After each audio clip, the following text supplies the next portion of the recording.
معزز و مکرم سامعین کرام، اللہ رب العزت کا بے انتہا و بے شمار بے حساب فضل و احسان کے اس نے ہم تمام کو ایمان والوں میں سے کیا اور اس شرف کے ساتھ ایک اور شرف عظیم سے مشرف فرمایا کہ امت محمدیہ میں پیدا ہونے کا شرف عظیم عطا فرمایا۔ معزز و مکرم حاضرین کرام، رب تبارک و تعالی نے قرآن کریم جو کہ رب تعالی کی کتاب ہے، اس کا کلام ہے، جس میں اس کے ارشادات موجود ہیں، رب تعالی نے اپنے اس کلام الہی میں ہر چیز کا ذکر فرما دیا، ہر چیز کو اس میں واضح فرما دیا، یعنی کہ یہ وہ خدا تعالیٰ کی عظیم قدرت کا شاہکار ہے کہ جس میں صبح قیامت تک آنے والے تمام مسائل کا حل قرآن کریم میں رب تعالیٰ نے ذکر فرما دیا۔ یعنی ایسا کوئی مسئلہ نہیں ہے کہ جس میں یہ اشکال پڑ جائے، یہ مشکل آ جائے اس بات میں کہ اس مسئلے کا حل نعوذ باللہ قرآن پاک میں نہیں ہے۔ اللہ رب العزت نے ہر چیز کا ذکر قرآن کریم میں بیان فرما دیا، تمام اشیاء کا بھی ذکر فرما دیا، تمام نفع و نقصان والی چیزوں کا بھی ذکر فرما دیا، دستور حیات کا بھی ذکر فرما دیا، یعنی زندگی جینے کے طریقے کو بھی بتا دیا، آپسی تعلقات کا بھی ذکر قرآن پاک میں فرما دیا۔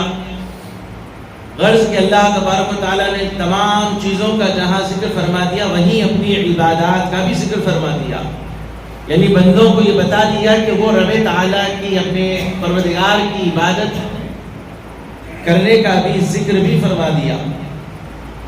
چنانچہ ان عبادات میں اگر دیکھا جائے تو ایک ایسی عبادت ہے جسے نماز کہا جاتا ہے، عربی میں اسے صلاۃ کہا گیا،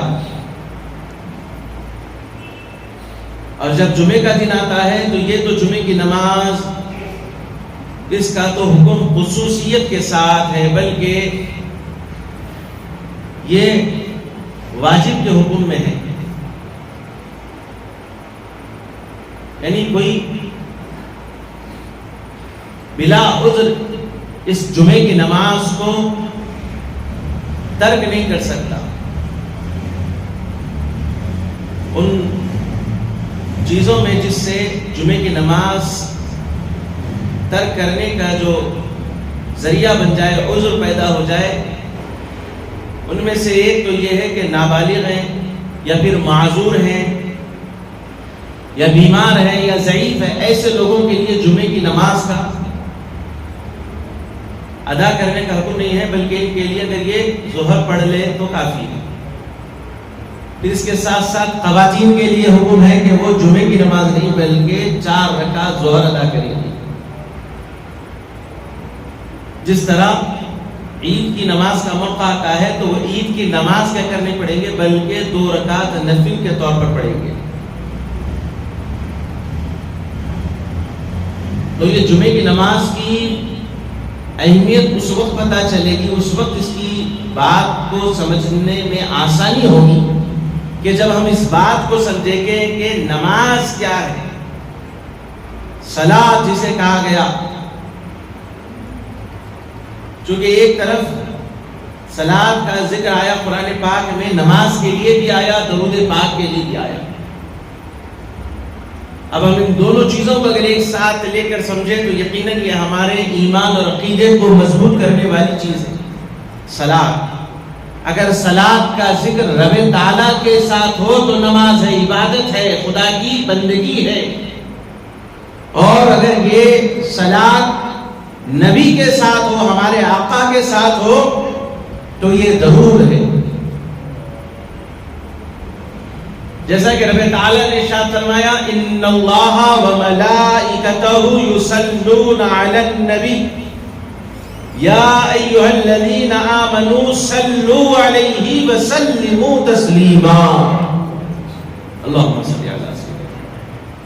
یہ آیت کریمہ کے تحت فرمایا گیا کہ درود پاک پڑھنا کم از کم زندگی میں عقیدت و محبت کے ساتھ فرض قرار دے دیا گیا.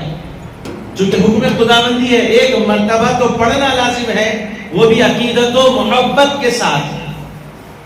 اس میں ذکر آیا صلاۃ کا. ان اللہ وملائکتہ یصلون علی النبی، بے شک اللہ اور اس کے فرشتے، ان اللہ وملائکتہ، اللہ بے شک اللہ اور اس کے فرشتے درود بھیجتے ہیں. ان اللہ وملائکتہ یصلون علی النبی. غیب کی باتیں بتانے والے پر نبی کے معنی یہاں پر مفسرین کرام نے فرمایا کہ یہاں نبی کا معنی غیب کی باتیں ہوں. نبی کا جو معنی ہے، رسول کے معنی کیا ہے؟ رسول کے معنی ہے جسے بھیجا گیا، رسول کے معنی. تو ہم نبی کے معنی ہوئے غیب کی باتیں بتانے والا، چونکہ خدا تعالیٰ غیب میں ہے. جیسا کہ سورۃ البقرہ کی ابتدائی آیت جسے الف لام میم کہتے ہیں، اس آیات میں کیا ہے؟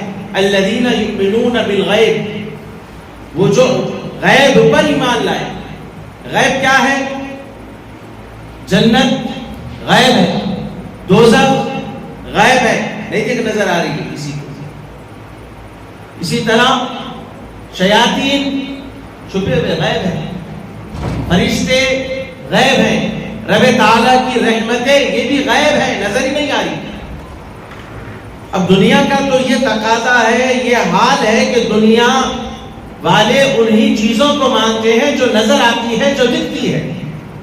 اور یہی وجہ بنی نا کہ جو منکر اولیاء ہوئے، جو موت کے بعد حیات کا انکار کرتے ہیں، قبروں میں مردہ کہتے ہیں، وہ لوگ ظاہر کو دیکھ کر کہہ رہے ہیں.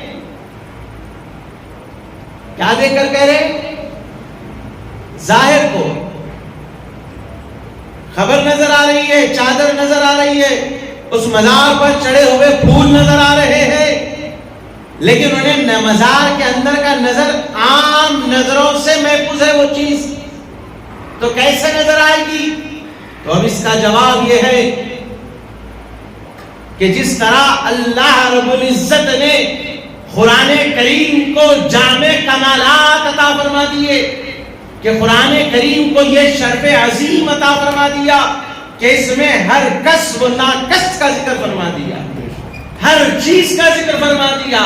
تو رب تعالیٰ نے جب کلام اللہ میں ساری باتوں کو ظاہر فرما دیا، ذکر فرما دیا، تو پھر میرے اور آپ کے آقا کو بھی اللہ نے ایسا علم اور ایسا علم غیب اور ایسا علم لامتناہی عطا فرمایا کہ ایک مرتبہ میرے اور آپ کے آقا علیہ الصلوۃ والتسلیم راستے سے گزر رہے تھے. گزرتے گزرتے جب ایک قبرستان سے گزرے تو دیکھا کہ دو قبروں پر آپ کی نظر پڑی، تو آپ نے فوراً درخت کی سبز ٹہنیوں کو توڑا اور دونوں کو الگ کیا اور ایک ایک دونوں کی قبروں پر لگا دیا، دونوں قبروں پر لگا دیا. صحابہ کرام کو نظر نہیں آ رہا ہے یا نظر آ رہا ہے، پھر بھی پوچھ رہے. اب یہ بات اللہ ہوا نہیں، اس پر بھی ہم کلام نہیں کر سکتے، چونکہ بعد میں اولیاء اللہ والے ہر چیز کو دیکھنے والے ہوئے. یہی اولیاء کرام کی شان ہے نا، دور و نزدیک ان کو اللہ نے قریب کر دیا، ان کی نظروں سے کوئی چیز کو نہیں چھپایا. اللہ جب اپنا محبوب بناتا ہے، اب اس چیز کو سمجھ کر چلے تو پھر بات صحابہ کی بھی سمجھ میں آئی، کیونکہ اللہ کے بھی میرے اور آپ کے آقا نے ارشاد فرمایا کہ جب بندہ، بات وہیں آ گئی نماز کی طرف، جب بندہ فرائض کے علاوہ فرائض کے علاوہ نوافل کی کثرت کرتا ہے، یعنی فرض بھی پابندی سے پڑھ رہا ہے، فرائض پوری فجر ظہر عصر مغرب عشاء پابندی کے ساتھ پڑھتا جا رہا ہے، تو رب تعالی وہ بندہ جب فرائض کے علاوہ نوافل کی پابندی کرتا ہے، جب موقع ملے نفل نماز ادا کرتا ہے، تو سرکار فرماتے ہیں کہ اللہ فرماتا ہے، کون فرما رہے ہیں؟ اللہ فرماتا ہے کہ یہ بات کون فرما رہے ہیں؟ زبان سرکار کی ہے، کلام خدا کا ہے، زبان مصطفیٰ پر خدا کا کلام ہے کہ حضور فرماتے ہیں، اللہ فرماتا ہے جب میرا بندہ فرائض کے علاوہ نمازیں جو ہوتی ہیں وہ فرائض کے علاوہ نوافل کی کثرت کرتا ہے تو وہ میرا محبوب بن جاتا ہے، یہاں تک کہ میں اس کی آنکھ بن جاتا ہوں۔ حدیث کے الفاظ ہے بصرا یبصر بھی، کہ میں اس کی آنکھ بن جاتا ہوں جس سے وہ دیکھتا ہے، اور اس کے کان بن جاتا ہوں جس سے وہ سنتا ہے، اس کا منہ بن جاتا ہوں جس سے وہ کلام کرتا ہے، اس کا ہاتھ بن جاتا ہوں جس سے وہ پکڑتا ہے، اس کا پیر بن جاتا ہوں جس سے وہ چلتا ہے۔ یہ تو حدیث میں آگئی بات ہے۔ اب رب تعالیٰ کا آنکھ بن جانا کیا مطلب، کان بن جانا کیا مطلب، اس کی تشریح میں، اس کی وضاحت میں علماء کرام محدثین فرماتے ہیں رب تعالیٰ کا وہ بندہ جو فرائض کی پابندی کے ساتھ ساتھ نوافل کی کثرت کرتا ہے، تو پھر کمال یہ ہوتا ہے کہ اللہ کے آنکھ بن جانے کا مطلب یہ ہے کہ اس کی آنکھ میں خدا تعالیٰ کا نور اترتا ہے، تو پھر کمال یہ ملتا ہے کہ وہ دور و نزدیک کو ایک ساتھ دیکھنے والا بن جاتا ہے۔ خدا تعالیٰ کے اس کے کان بن جانے کا مطلب یہ کہ جب اس کے کانوں میں خدا کا نور اترتا ہے تو دور و نزدیک کا سننے والا بن جاتا ہے۔ پھر یہی خدا تعالیٰ کا نور اس کے ہاتھوں میں آ جاتا ہے تو پھر دستگیری کرنے والے بن جاتے اس کے ہاتھ۔ پھر اسی طرح جب خدا تعالیٰ کے پیر بن جانا مطلب کیا ہے، محدثین فرماتے ہیں کہ خدا تعالیٰ اس کے پیروں میں وہ قوت و طاقت اور کمال عطا فرما دیتا ہے، گویا دور و نزدیک کی مسافت اس کے لیے ایک سا ہو جاتی ہے۔ اس بارے میں بات کیا کر دیکھیں، حضرت خواجہ عثمان ہارونی رحمۃ اللہ تعالی علیہ، حضور خواجہ اعظم غریب نواز کے پیر و مرشد، ان کے ساتھ تھے غریب نواز رحمۃ اللہ تعالی علیہ۔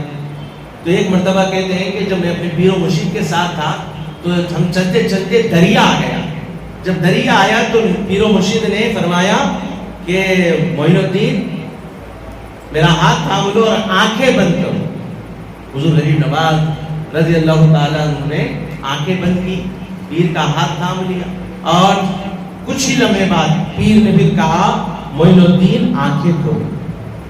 اب اگر کسی کو بات ہضم نہ ہو تو میں جو بات پہلے شروع کیا قرآن کی، آئیے قرآن لے کر بیٹھیں گے۔ اگر کسی کو یہ بات ہضم نہ ہو، پہلے ہی کہہ دے رہا ہوں کیونکہ بعض لوگوں کو ہاضمہ درست نہیں رہتا آج کل، ایسی باتیں سنتے ہی پیٹ میں درد، سر میں درد شروع ہو جاتا، مذاق بناتے، ریل صاحب ہو گئے نا، ہر ایک کے پاس موبائل آ گیا، نہیں کوئی بھی ہو آج جو چاہے بول رہا ہے، مذاق بنایا جا رہا ہے۔ بنانے والے کی صورت یہ بھی عرض کر دوں، نہ صورت پر داڑھی ہے، پتہ نہیں دنیاوی تعلیم حاصل کر رہا ہے، کیا کر رہا ہے نہیں معلوم، عربی الفاظ پڑھنے نہیں آتے، قرآن پڑھنے نہیں آتا، اولیاء کا مذاق اڑا رہا ہے۔ اور یہ میرا حق ہے، میں برابر بولوں گا، اس لیے کہ جب ان کو گستاخی کرنے کا حق ہے تو میرا کام ہے دفاع کرنا، اور آپ کا کام بھی ہے کہ آپ یہ سن کر پریشان نہ ہو۔ تو معزز حاضرین کرام، تو مذاق بنایا جاتا ہے، تو جواب قرآن میں موجود ہے۔ تو اب یہاں پر حضور غریب نواز رحمۃ اللہ علیہ فرماتے ہیں کہ پیر و مرشد نے فرمایا آنکھیں کھولو، تو میں نے آنکھیں کھولی، کیا دیکھتا ہوں کہ دریا کے ہم پار ہو چکے تھے۔ تو اب یہاں تو قرآن میں دو واقعے عرض کر دوں، ایک تو دریا کا ہی بتا دوں، دریائے نیل میں موسیٰ نے عصا مارا تھا، یہ تو موسیٰ کا کمال ہے، موسیٰ کی مثال ہمارے آقا کے بعد کسی اور میں کہاں ملے، اولو العزم پیغمبر ہے موسیٰ، کلیم اللہ ہے، اللہ سے کلام کرنے والے ہیں. سوائے ہمارے آقا کے پھر ان کی مثال دوسرے نبیوں میں نہیں مل سکتی. ان کی ایک شان الگ نرالی ہے، لیکن ہمارے آقا کی شان نرالی ہے، سب سے نرالی شان ہے میرے آقا. تو اب جب سوال ہو سکتا ہے کہ یہ کیسے وہ کیسے، تو قرآن پاک میں حضرت سلیمان علیہ السلام کا واقعہ موجود ہے، بلقیس کے تخت کو پیش کرنے کا. ٹھیک ہے، یہ ایک آپ کے سامنے میں نے بات رکھ دی. دوسری چیز، حضرت موسیٰ علیہ السلام نے عصا مارا دریائے نیل میں، تو دریائے نیل کیا ہوا؟ شق ہوا، یعنی اس میں ایک راستہ بن گیا. اب حضرت موسیٰ کے لیے راستہ بنا، نبی ہے سب مانیں گے، لیکن جس طرح تم اعتراض کرتے ہو ہم بھی اعتراض کریں گے. موسیٰ کے لیے تو ہو گیا، ہم نے مان لیا، قوم کے لیے کیا تھا؟ تو نہیں ماننے والے جواب دیں گے کہ موسیٰ کے طوفیل میں. اچھا آپ وسیلہ مانا، اب وسیلے کی بات آ گئی. تو ہم بھی تو یہی کہتے ہیں کہ رب تعالیٰ اس امت کے ولیوں کو کمال دیتا ہے تو محمد کے صدقے میں دیتا ہے. تو موسیٰ کے صدقے میں ساری قوم دریا پہ پار ہوئی نہیں، سب مانتے ہیں. تو دریا میں راستہ نکالنا یہ نبیوں ولیوں کی شان ہے، اور یہ کمال کو ظاہر کرنا اور یہ کمال عطا کرنا خدا کی قدرت ہے. تو معزز حاضرین کرام، تو بات کہاں شروع ہوئی تھی؟ نماز. اور ہم جمعے کا دن آتا ہے تو ہمارا معاشرہ، ہمارے محلوں میں حال یہ ہو گیا ہے کہ ہم جمعے کی نماز کی اہمیت کو پسے پشت ڈال دیے. یعنی ایک ایزی لے رہے ہیں کہ جمعے کی نماز کی ہمارے درمیان کوئی اہمیت نہیں رہی، یہ ایسے چیزیں ساتھی ہو رہی ہیں. ورنہ اگر میں اتنی تمہید آپ کے سامنے عرض کی، اتنی تفصیلاً جو بات میں نے کیا کہ قرآن میں اللہ نے ہر چیز کا ذکر فرما دیا، ہر کس و ناقص کا ذکر فرما دیا، پھر ولیوں کا ذکر نکل آیا اور ان کا تذکرہ، ان کو شان، ان کو کمال، جو کچھ ملا نماز سے ملا.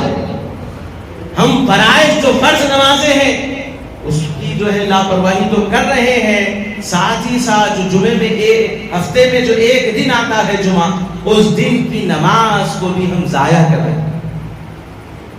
اور یہ چیزیں کیوں ہو رہی ہیں؟ اس لیے کہ ہم ان باتوں پر اگر توجہ دیں، ہمارے ذہن و فکر میں یہ بات پیدا ہو کہ ہم یہ خیال کریں کہ آخر ہماری عبادتیں یا ہمارے لیے دنیا و آخرت میں کامیابی کا ذریعہ ہے، ہمارے لیے دنیا و آخرت میں راحت اور سکون اور شادمانی کا ذریعہ ہے. جیسا کہ اللہ رب العزت نے خود ارشاد فرمایا، الا بذکر اللہ تطمئن القلوب، کہ اللہ کا ذکر دلوں کا چین ہے، قرار ہے، سکون ہے.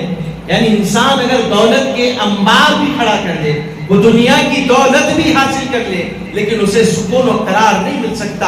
آقا علیہ الصلوۃ والسلام فرماتے ہیں کہ اگر انسان کو ایک سونے کی وادی دے دی جائے پھر بھی وہ خواہش کرے گا کہ ایک اور سونے کی وادی اسے مل جائے.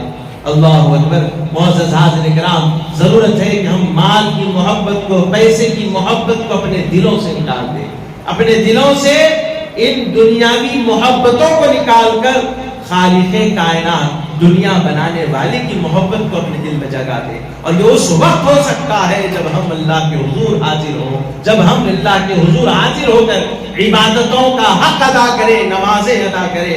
معزز حاضرین کرام، ہمارے دلوں پر حال یہ ہو چکا ہے کہ ہم ان چیزوں کو غور کرنے کی ضرورت ہے. معزز حاضرین کرام، اللہ رب العزت نے قرآن کریم میں ارشاد فرمایا، یا ایھا الذین آمنوا اذا نودی للصلاۃ من یوم الجمعہ. اے ایمان والو، یا ایھا الذین آمنوا، اے ایمان والو. یہاں پر رب تعالی ایمان والوں سے مخاطب ہے، یعنی جو ایمان رکھتا ہے، جو اللہ پر یقین رکھتا ہے، ایمان رکھتا ہے، اس کے لیے اس سے اللہ مخاطب ہے. یا ایھا الذین آمنوا اذا نودی للصلاۃ من یوم الجمعہ. اب یہاں پر بڑا اور طلب معاملہ ہے کہ یہاں پر مفسر اکرام اس آیت کریمہ کے ضمن میں فرماتے ہیں کہ جب جمعے کی اذان ہو جائے، اذا نودیا للصلاۃ من یوم الجمعہ، جمعے کی جب اذان دی جائے. اور مفسرین یہاں بھی اس بات کی بھی وضاحت کر دی ہے کہ پہلی اذان مراد ہے. ایک اذان وہ ہے جو ابتدا پہلی دی جاتی ہے، دوسری وہ ہے جو خطیب کے سامنے خطبے سے پہلے دی جاتی ہے، خطبہ دینے سے پہلے۔ تو اب دونوں میں کیا فرق ہے؟ خطبے کے لیے جو اذان دی جاتی ہے اس کا ذکر اللہ رب العزت نے نہیں فرمایا، بلکہ پہلی اذان۔ کیوں؟ اس لیے مفسرین کرام فرماتے ہیں کہ آگے اللہ رب العزت نے جلدی کرنے کا جو حکم دیا تو عقل بھی یہ قبول نہیں کرے گی کہ پہلی اذان جو ہے کہ بعد ایک وقت ہوتا ہے، درمیان میں ایک وقت ہوتا ہے کہ بندہ اس وقت میں اتنے ٹائم میں اپنا کام کر لے، تیاری کر لے، نہا دھو لے، غسل کر لے، خوشبو لگا لے، کپڑے اچھے پہن لے، اتنا تو وقت ہوتا ہے پہلی اذان کے بعد کہ وہ تیار ہو سکے جمعے کی نماز میں۔ لیکن دوسری اذان کے بعد تو وہ وقت ہی نہیں رہتا، بلکہ پھر دوسری حدیث اس ضمن میں ملے گی کہ خطیب کے خطبہ دینے کے لیے جب خطبہ دینے والا جب ممبر پر چڑھتا ہے اس وقت جیسے ہی ممبر پر وہ بیٹھتا ہے، جو فرشتے در مسجد کے دروازے پر باب الداخلے پر رہتے ہیں، جو رجسٹر لیے کھڑے رہتے ہیں، جو آنے والوں کا وقت کے حساب سے، ان کے آنے کے حساب سے ثواب لکھتے ہیں۔ اب یہاں پر تفصیل میں جانے کا وقت نہیں ہے کہ ہم وہ ثواب کتنا ہے۔ اب آج ہمارے درمیان ثواب تو ہم حاصل کرنے کے ذرائع تو بہت حاصل کر لیں گے، لیکن اصل چیز سمجھنے آ یہ ہے کہ جلدی آنے کا کیا حکم ہے، جو میں بات لے جانا چاہ رہا ہوں۔ اذا نودی للصلاۃ فی یوم الجمعہ، اب حدیث کی طرف وضاحت میں نہیں کر رہا ہوں، میں قرآن کریم کی آیت کی طرف آ رہا ہوں۔ تو یہاں فرضیت کا حکم ہے اذا نودی للصلاۃ فی یوم الجمعہ، تو جب جمعے کی اذان کہی جائے تو اس کے بعد اللہ رب العزت نے کیا فرمایا؟ اذا نودی للصلاۃ فی یوم الجمعہ فاسعوا الی ذکر اللہ، تو فوراً اللہ کے ذکر کی طرف دوڑو۔ اب یہاں مفسرین کرام فاسعوا صحیح سے جس کے معنی صحیح سے آیا لفظ ہے، تو فرمایا کہ یہاں پر دوڑنا مقصد نہیں ہے، بلکہ رب تعالی یہاں پر فرماتا ہے کہ صحیح سے مراد، فاسعوا سے مراد یہاں پر جلدی کرنے کا حکم ہے، یعنی پہلی اذان ہو جائے تو اب اس کے بعد بھی سستی کرنا، کاہلی کرنا، دیری کرنا اس سے منع فرمایا۔ نمبر 2 چیز، جب پہلی اذان ہو جائے تو پھر اللہ رب العزت نے آگے اور ایک حکم لگا دیا، خدا تعالیٰ کا حکم عرض کر رہا ہوں، اذا نودی للصلاۃ فی یوم الجمعہ فاسعوا الی ذکر اللہ وذروا البیع۔ یہاں پر آپ ذرا دیکھیں کہ رب تعالیٰ اس آیت کریمہ میں مکمل بات کو ذکر فرما دیا، یعنی کسی بھی چیز کا شائبہ یا شک باقی نہیں رہا، یعنی تمام کے لیے حکم لگا دیا کہ یہاں پر رب تعالیٰ فرماتا ہے کہ خرید و فروخت چھوڑ دو۔ اگر کوئی دکاندار ہے تو وہ خرید و فروخت، اس کے بعد اذان ہونے کے بعد پیسے لینا، پیسے دینا، یہ ممنوع فرما دیا گیا، یہ منع فرما دیا گیا کہ اب اس کے بعد کوئی کسی قسم کی چیز نہیں، بلکہ جو کام اذان کے بعد ہونا ہے وہ پہلا کام یہ ہے کہ تم اللہ کے ذکر کی طرف دوڑو۔ اور پھر اس کے بعد رب تعالیٰ فرماتا ہے ذالکم خیر لکم، یہاں رب العزت ارشاد فرما دیتا ہے کہ یہ تمہارے لیے بہتر ہے۔ کہ رب تعالیٰ نے اس آیت کریمہ میں یہ بھی فرما دیا کہ واللہ خیر الرازقین، یعنی بندے مومن کا جو ہے یہاں پر یہ بھی ان کے دلوں کو مطمئن رب تعالیٰ فرما دے رہا ہے، حالانکہ مومن بندہ جانتا ہے کہ رزق دینے والی ذات اللہ کی ہے، پروردگار تعالیٰ فرماتا ہے کہ واللہ خیر الرازقین، اور بے شک اللہ ہی ہے جو بہترین رزق دینے والا۔ تو معزز حاضرین کرام، جمعے کا دن آتا ہے تو ہم اس کی اہمیت کو جانیں۔ معزز حاضرین کرام، سرکار دو عالم علیہ الصلوۃ والسلام ارشاد فرماتے ہیں کہ جمعے کا دن وہ دن ہے جس دن آدم کو پیدا کیا ہے۔ فرماتے ہیں جمعے کا دن وہ ہے جس دن آدم کو زمین پر اتارا گیا۔ فرماتے ہیں سرکار دو عالم علیہ الصلوۃ والسلام کہ جمعے کا دن وہ ہے جس دن آدم کی وفات بھی، آدم علیہ الصلوۃ والسلام وصال فرمائے۔ معزز حاضرین کرام، جمعے کے دن کے بارے میں سرکار دو عالم علیہ الصلوۃ والسلام فرماتے ہیں کہ پھر قیامت بھی آئے گی تو جمعے کا دن ہی ہوگا۔ تو معزز حاضرین کرام، اس دن کے بارے میں سرکار دو عالم علیہ الصلوۃ والسلام فرماتے ہیں کہ یہ سارے دن یعنی جمعے کے دن یعنی ایسی فضیلت ہے، فرمایا کہ اس میں ایک ایسی ساعت ہے، ایک ایسا وقت ہے جو رب تعالیٰ دعاؤں کو قبول فرماتا ہے۔ اب یہاں پر اس سارے دن میں چونکہ مغرب کے ساتھ ہی بعد مغرب یعنی جمعرات کے دن کے بعد مغرب سے جمعے کی شب کا آغاز ہو جاتا ہے. فرمایا یہ وہ مبارک رات ہے جس میں اللہ تبارک و تعالی بندوں کی جو ہے دعاؤں کی قبولیت کا ہو سکتا ہے. اس میں ایک وقت ہو، یہاں تک کہ فرمایا گیا کہ فجر کے بعد ہو. بہرحال اللہ والوں نے فرمایا کہ ان سارے وقت میں سب سے اہم جو وقت ہے ہو سکتا ہے کہ وہ اذان کے بعد سے لے کے نماز ہونے تک، یعنی جمعے کی نماز ہونے تک، سلام پھیرنے تک بتائے.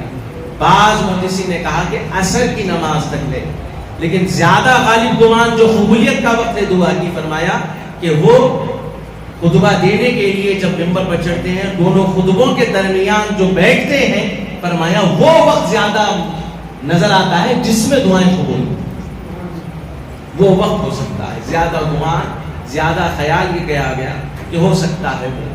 تو اب یہاں پر ضرورت اس بات کی ہے کہ ہم جمعے کے دن کی فضیلت کو سمجھیں اور اس کی فضیلت کو سمجھتے ہوئے اپنی زندگیوں کو سدھاریں.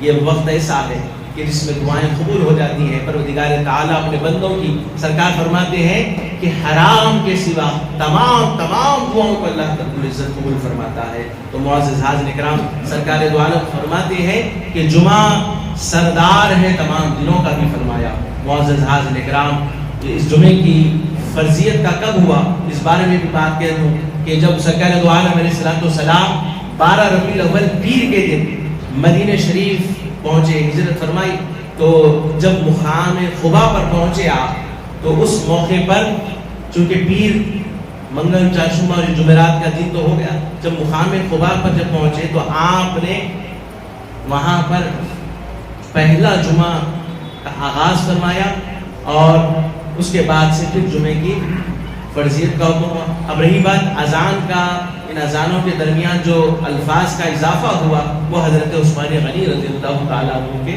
دور میں اذان کے جو جمعے کے چیزیں اس میں تغیر پیدا ہوا وہ حضرت عثمان غنی رضی اللہ تعالیٰ. لیکن فرضیت کا حکم اور اس میں احترام کا حکم برابر جو باقی رہا. تو الغرض معزز حاضرین کرام، تو میں عرض کر رہا تھا کہ ہم اور آپ اس بات پر غور کریں کہ جو میں عرض کر رہا تھا کہ سرکار دو عالم علیہ السلام جب اس دونوں خبروں سے گزرے تو آپ نے ٹہنیاں لگائی تھی. تو لازمی بات ہے کہ دنیا والے ظاہر کو دیکھتے ہیں اور اعتراض ظاہر پر ہوتا ہے، خبر والے کو مردہ کہہ دیتے ہیں. تو اب یہاں پر سرکار دو عالم علیہ السلام نے ٹہنیاں لگائی اور صحابہ کرام کی نظروں سے اوجھل ہے یا نہیں ہے. میں نے یہ بات کو کہا تھا کہ جب اولیاء کرام کے نظروں سے اللہ نے غیب کے پردوں کو ہٹا دیا، غیب کو ان کے نظروں کے سامنے ظاہر فرما دیا، تو پھر صحابہ کرام بھی اس میں شامل ہے یقیناً. لیکن سوال تو کیا صحابہ نے، تب تو ہمیں پتا چلا، ورنہ حضور نے کیا کیا، دونوں خبروں کو دیکھا اور آپ نے ٹہنیاں لگائی. صحابہ خاموش ہو جاتے تو روایت ہم تک نہیں پہنچتی تھی. تو لہذا صحابہ نے پوچھا یا رسول اللہ صلی اللہ علیہ وسلم، آپ نے یہ عمل ایسا کیوں کیا؟ تو سرکار نے فرمایا کہ دونوں خبروں پر عذاب ہو رہا تھا. ایک وہ تھا جو چغلی کرتا تھا، غیبت کرتا تھا. دوسرا وہ ہے جو پیشاب کے خطروں سے نہیں بچتا. اور آج کا دور آپ دیکھیں، آج کل ہم پاکی اور طہارت کی طرف بھی غور کریں کہ ہم ایسی نجاستوں سے محفوظ رہیں. ورنہ پچھلی امتوں میں یہ حال تھا کہ اگر پیشاب کے خطرے جسم پر اڑ جاتے، لگ جاتے، نجاست لگ جاتی، تو حکم یہ تھا کہ خنجر سے اس حصے کو جسم کے چھل دیا جائے. یہ پاکی کا طریقہ تھا دوسری امتوں میں. اب ہمارے حضور کے آنے سے کیا ہوا؟ کیوں خوشی مناتے ہیں کہا جاتا ہے نا. ایک اور نکتہ ہے کہ حضور کے آنے کی خوشی اس لیے بھی ہے کہ حضور پاک نے جب زمین پر قدم رکھا، دنیا میں تشریف لائے، تو آپ کے صدقے اللہ نے زمین کو پاک فرما دیا اور پانی کو ہمارے لیے نجاست سے آزادی کا ذریعہ بنا دیا. یہ حضور خود فرما رہے ہیں.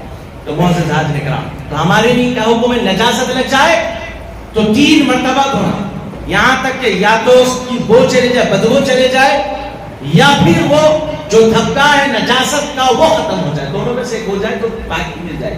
یعنی آپ کی لباس پر ہتھیلی کی جو مقدار ہے اتنی اگر کوئی نجاست لگ جائے تو اس کو پاک کرنے کا طریقہ ہے. اگر سارا جسم کپڑا ہی ناپاک ہو تو پھر سارے کپڑے کو 3 مرتبہ بالٹی میں نچوڑنا پڑے گا، تب جا کر وہ کپڑا پاک ہو. اور میں اس سے پہلے بھی عرض کیا ہوں، ابھی بھی عرض کر رہا ہوں، اور خواتین ہماری جو ہے گھروں کی ان باتوں پر غور کرے خدا را کہ جو واشنگ مشین میں جو کپڑے دھوئے جا رہے ہیں وہ پاک ہے یا ناپاک ہے، وہ آپ دیکھنا۔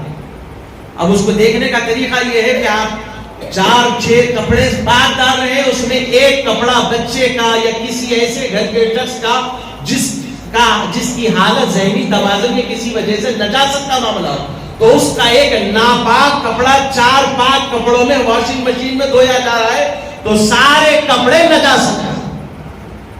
اب اس کے بعد آپ لاکھ و نل کھول کر آگ کے حساب سے آپ صاف کر رہے ہیں، آگ کو طرح طرح کے جو ہے ڈٹرجنٹس آ رہے ہیں، آپ سمجھ رہے ہیں کہ خوشبو آ رہی ہے، پاک ہو گیا ہے، وہ آگ کا مسئلہ ہے، لیکن ایک ناپاک گیا پورا پاک ہوئے نہیں، مشکوک ہو گیا۔ یہاں تک کہ آپ شرعی طریقے سے آپ کپڑے کو نہیں، تو ہم اور آپ کی سمجھ ہمارے اور درمیان ان چیزوں کو غور کرنے کی ضرورت ہے کہ ہمارے لیے اللہ نے حدود قائم کر دی ہے، لباس پہننے، اوڑھنے، نہانے دھونے، ہر چیز کا، کھانے پینے، زندگی کا۔ مسلمان اسلام یہ وہ مذہب ہے جو جامع کامل احکام ہے، جینے سے، سونے سے لے کر اٹھنے تک، ہر چیز کے دن بھر کے سارے معاملات اللہ نے بیان فرما دیے۔ تو ہمارے لباس کے بھی پاک ہونا ضروری ہے۔ حاضرین کرام، میں نے یہاں تک کہ یہ بھی عرض کیا تھا، پھر ایک مرتبہ عرض کر دوں، اگر آپ کی بیت الخلا کی چپل ہے اور آپ وہ چپل جو ہے پاک جگہ پہ، جہاں پر جیسا کہ بیت الخلا میں جو ناپاکی ہوتی ہے وہاں استعمال کی ہوئی چپل جو کہ نم ہو، کچی ہو، اور آپ وہ لے کر ایسی جگہ پر جاتے ہیں جہاں پاک ہو، جو نجاست نہیں پھیلتی، تو وہ لے جائیں گے تو وہاں ناپاکی پھیلتی۔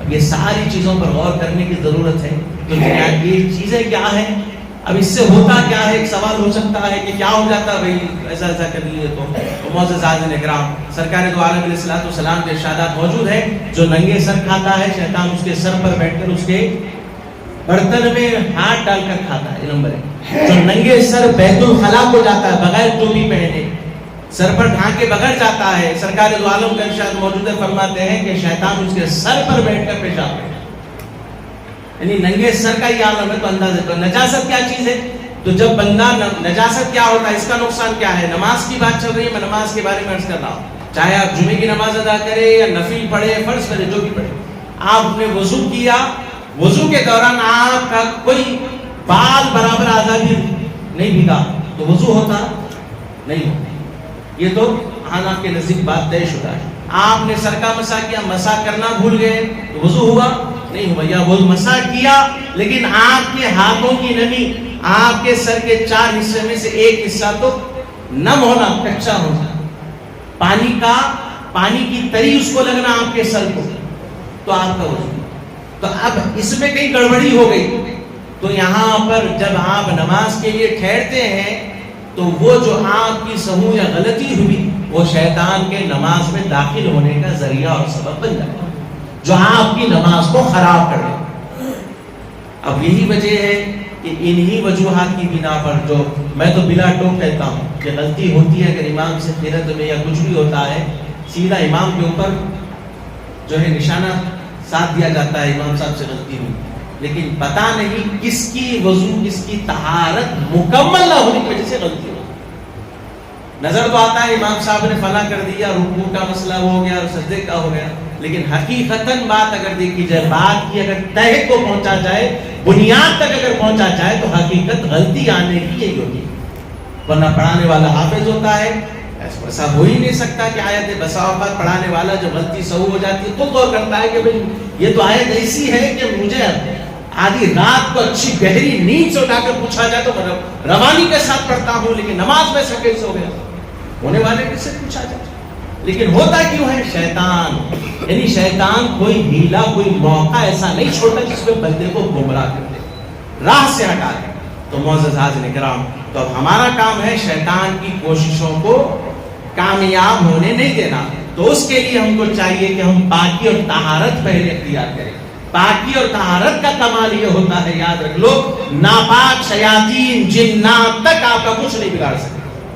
حتیٰ کہ جادو کا اثر بھی نہیں ہوتا اگر آپ پاکی اور صفائی کے ساتھ رہتے ہیں، خوشبو کا استعمال کرتے ہیں۔ یہ وہ روحانی قوتوں کی ابتدائی چیزیں ہیں جس سے بندہ مومن کی حفاظت کو دعا کرتے ہیں۔ اور اس کے بعد کا درجہ آتا ہے آیت الکرسی کا، جو بندہ سوتے وقت یا اٹھتے وقت یا جاتے وقت پڑھ لے، یا سفر کو جا رہا ہے گھر کو دیکھ کر آیت الکرسی پڑھ کر چلا جائے تو پروردگار تعالیٰ اس کی نیت کے مطابق اس کی حفاظت یا اس کے گھر کی حفاظت فرشتوں کے ذریعے فرما دیتا ہے۔ تو معزز حاضرین کرام، یہ جتنی باتیں میں نے آپ کو عرض کی، کچھ باتیں جو ہے فقہی باتیں تھیں جو پاکی و طہارت سے جس کا اہم تعلق ہے، تو ہم ان چیزوں پر غور کریں، نجاست اور ناپاکی سے اپنے آپ کو بچانے کی کوشش کریں، طہارت کے معاملات سے بھی رہیں۔ اور دوسری چیز یہ بھی ہے کہ قبلہ رو ہو کر بیت الخلا میں جو ہے آپ فارغ ہونا، یہ بھی گناہ ہے۔ آپ نہ چہرہ قبلے کی طرف کر کر ضرورت سے اپنی بیت الخلا میں فارغ ہو سکتے ہیں، نہ پیٹ کر سکتے ہیں قبلے، اور دائیں جانب قبلے کی دائیں جانب چونکہ حضور پاک علیہ الصلوۃ والسلام کا روضہ منورہ ہے، مدینہ پاک ہے، تو وہاں پر چہرہ ضرور بیت الخلا میں نہیں کیا جا سکتا، البتہ پیٹ کر کر، یعنی ایسی گھر میں بیت الخلا بھی ہو تو یہ پوزیشن کے لحاظ سے ہونی چاہیے۔ اب پیر نہیں کرنا، قبلے کو بھی نہیں کرنا ہے، مدینہ پاک کی سمت بھی پیر نہیں کرنا، یہ عاشقوں کا، ادب والوں کا، یہ حضور سے محبت کرنے والوں کا طریقہ۔ اب اگر کوئی سوال کرے کہ کعبۃ اللہ کو نہیں کرنا، فلاں نہیں کرنا، تو یہ ادب کا معاملہ ہے۔ صحابہ کرام حضور کے وضو کے پانی کے خطروں کو تو بڑی بات ہے، اس سے بڑی بات میں آپ کو بتاؤں، حضور پاک علیہ الصلوۃ والسلام ایک مرتبہ چھوٹی حاجت بول مبارک سے فارغ ہوئے، ایک برتن یہ موجود ہے، اس کے بعد جب صحابی کو کہا اسے محفوظ جگہ پھینکا، تو صحابی حضور کا چھوٹی حاجت کو جو ہے حضور کے حکم پر گئے تھے، حضور آنے کے بعد پوچھے کیا کیا، تو کہا کہ یا رسول اللہ آپ نے کہا محفوظ کر دو، میں نے محفوظ کر دیا۔ پوچھا کیا کیا، کہا یا رسول اللہ میں نے پی لی۔ سبحان اللہ بولیے، اس کے بعد دلیل بھی دے تو نہیں نکلا، تو اب تو نکلتا، شاید بڑے مزے لے کے کھاتے نہیں، ہم ڈبہ بھی رات کو پوچھ کے کھائیں گے نہیں، شاید بھائی شفا ہے، وہ حقیقت میں کیا ہے سب کو معلوم ہے، مکھی کے منہ سے نکلنے والا روابی ہے نہیں، اب اس کے پاس تو کوئی دوسرے برتن ٹولز تو نہیں ہے نا جس میں انہیں بھول کے جو ہے رس کو پھل لے کے جائیں گے، تو معزز حاضرین کرام، تو اگر کسی کو نہیں سمجھ میں آ رہا تو یہ سمجھ لینا یہ اللہ کی قدرت ہے۔ تو بہرحال معزز حاضرین کرام، اس کے بعد ایک مرتبہ حضور نے جو آج حجامہ کہتے ہیں نا، جو حضور پاک علیہ الصلوۃ والسلام 17، 19 اور 21 تاریخ کو آپ خصوصیت کے ساتھ فرمایا کرتے، اور فرمایا کہ اس میں کئی بیماریوں سے شفا ہے، فرمایا حجامہ، یعنی جو فاسد خون، کیونکہ مرد کے اندر جو ہے جو خون کے نکلنے کا کوئی سبب ہی نہیں ہے، لہٰذا حجامہ ایک ہمارے لیے خصوصیت کے ساتھ، ویسے تو عورتوں کے لیے بھی بہتر ہے، بہت اچھا ہے، لیکن مرد کے لیے اور بھی بہتر ایک چانس ہے کہ جس میں بیماریوں سے حفاظت ہو جایا کرتی ہے۔ تو بہرحال معزز حاضرین کرام، تو حضور پاک نے اسی طرح حجامہ کروایا تو خون نکلا سرکار دو عالم علیہ السلام، ایک صحابی کو دیا، فرمایا کہ اسے اچھے مقام پر محفوظ کراؤ، تو صحابی کیا کیے، حضور کا خون مبارک جو حجامہ کے ذریعے سے نکلا تھا وہ بھی پی گئے۔ سرکار نے پوچھا کیا کیے، کہا یا رسول اللہ میں نے پی لیا، کہا کبھی تمہارے پیٹ کو دوزخ نہیں جلائے گا۔ سبحان اللہ۔ تو بہرحال معزز حاضرین کرام، تمام باتوں کا لباب یہی ہے، مقصد یہی ہے کہ ہم اپنی زندگی کے طور طریقوں پر غور کریں، اپنے آپ کو نجاست اور ناپاکی سے بچائیں، پاکی اور طہارت کے ساتھ رہا کرے، ہمیشہ باوضو رہا کرے، یہ ہمارے لیے خیر و برکت کا سبب ہے۔ فرمایا گیا کہ باوضو جب بندہ کھانے پہ بیٹھتا ہے اور اس موقع پر اللہ رحمتوں اور برکتوں کا نزول فرماتا ہے، اس کے رزق میں اضافہ فرماتا ہے، تو یہ وہ جو چیزیں نحوست جب لگ جاتی ہے تو رزق رک جاتا ہے، پریشانیاں آ جاتی ہیں، مصیبتیں آ جاتی ہیں، تو ان چیزوں کو بدلیں۔ اللہ رب العزت سے دعا ہے، پروردگار تعالیٰ سے کہ ہم تمام کو نمازوں کی پابندی کرنے کی توفیق عطا فرمائیں، ہم تمام کو جمعے کی اہمیت کو اور اس کی فضیلت کو جاننے اور سمجھنے کی توفیق عطا فرمائیں، جمعے کی فضیلتوں سے، رحمتوں سے، برکتوں سے ہم تمام کو معلومات فرمائیں۔ وعلینا الا البلاغ المبین والحمد للہ۔